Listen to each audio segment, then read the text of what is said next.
اگر آج کل سوتے جاگتے آپ کے دماغ پر لاہور دا پاوا اختر لاوا ہتھوڑے برسا رہا ہے اور آپ بالکل بھی اس بات کا علم نہیں کہ اس لفظ پاوا کا مطلب کیا ہے، تو ہم آپ کی مدد کے لیے حاضر ہیں۔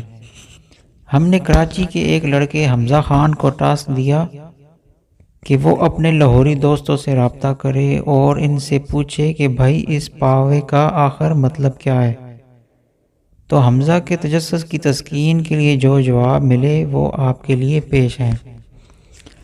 اس وائرل جملے کو چودھری اختر لاوا نامی شخص نے مشہور کیا، جو پیشے کے اعتبار سے ایک تاجر اور سیاست دان ہے۔ راتوں رات سوشل میڈیا پر مشہور ہونے والا جملہ لاہور دا پاوا اختر لاوا ایک ایکشن کے ساتھ نظر آتا ہے، جس میں اختر لاوا صاحب انتہائی پرجوش انداز میں نادیدہ شخص کے شکم میں مکہ مارتے ہوئے نظر آتے ہیں اور یہی ایکشن اسے دلچسپ بناتا ہے۔ اختر لاوا صاحب کہتے ہیں، جب میں نے لاہور دا پاوا کہا تو میں نے پرجوش محسوس کیا اور اپنا آپ مجھے طاقتور محسوس ہوا، لیکن سوال جوں کا توں کہ بھائی آخر اس کا مطلب کیا ہے؟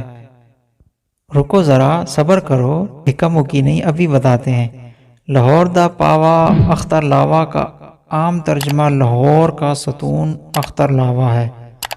اس کے علاوہ پاوا کی اصطلاح عام طور پر پرانے شہر لاہور میں سیری پایا کے لیے بھی استعمال ہوتی ہے۔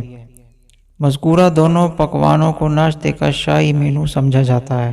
پاوا کی اصطلاح چارپائی کے چار پائیوں کے حوالے سے بھی استعمال کی جاتی ہے۔ چارپائی تو آپ جانتے ہی ہوں گے، لیکن اگر آپ برگر ہیں تو جان لیں کہ یہ ایک روایتی بنا ہوا بستر ہوتا ہے جو پورے جنوبی ایشیا میں استعمال ہوتا ہے۔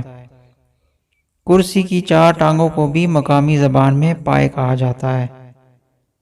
تو اگر آپ نے کبھی الفاظ پائے تخت سنا ہو تو آپ کو سمجھ آ گیا ہوگا کہ حکومت یا دارالحکومت کی نشست کے لیے یہ الفاظ کیوں استعمال کیے جاتے ہیں۔